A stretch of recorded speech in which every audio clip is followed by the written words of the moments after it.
Well, who knows what engenders a passion, from within. I don't know why at 9, 10 years old when I first saw tennis on television that it fascinated me. So, I don't have a good explanation for that. For me, it was a matter of, this is a sport that I just can't do without. I have so much fun doing this. I go to bed dreaming about playing tennis.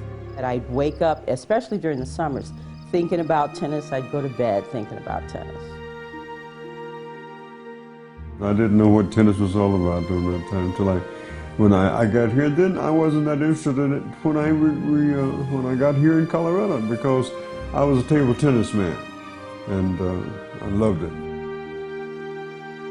I was 58, 59, 60, somewhere in there, at where we couldn't, as I said, we couldn't find where to play the table tennis, and so I just picked up a tennis racket. I've had my fun.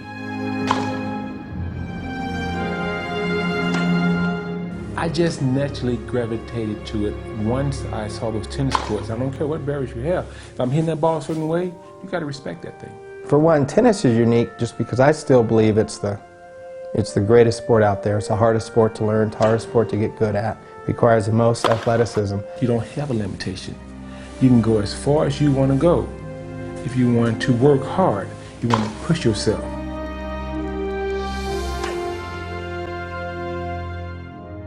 So I went home and I told my grandmother that I wanted to play tennis. I really didn't have a choice in the matter. The next summer, I was out there every day from the time I was 10. If you go in the yearbook, you'll see me, okay? But I wasn't as portly then as I am now. We have people starting at age 60 out there playing tennis now, and they play in tournaments, some of them do. And they win and they lose, and they probably lose more than they win, but they still win, To me, tennis is like life. Just listen to the music. It's just a song and a dance. You have rhythm, you move with rhythm. To me, it's like music. I mean, sometimes I think about tennis when I was really playing. It's such a beautiful thing. I mean, it's just, it's just beautiful. In essence, the competition isn't between you and the person on the other side. The competition is between you and yourself. Can I be better? What can I do when the ball is on this side of the court? I believe that's empowering. You realize that your results reside within yourself. You got to go into it. It's a game that, if you've never done it, that you wish you had. It's up to you. You don't have to depend on someone else. And just the stimulation of getting exercise, it's therapy. Even if you can't move, someone can hit you the ball and you can hit it back. It worked out just fine for me. I mean, it gave me something to do. I could stay active and be involved and be social at the same time.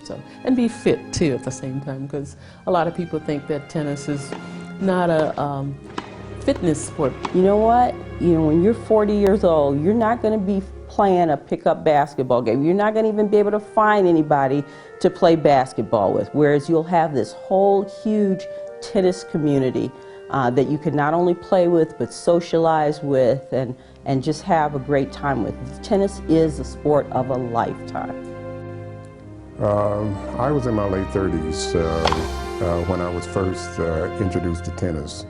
And I was introduced to tennis by a schoolmate at Manual. He was hitting against the handball court out at City Park.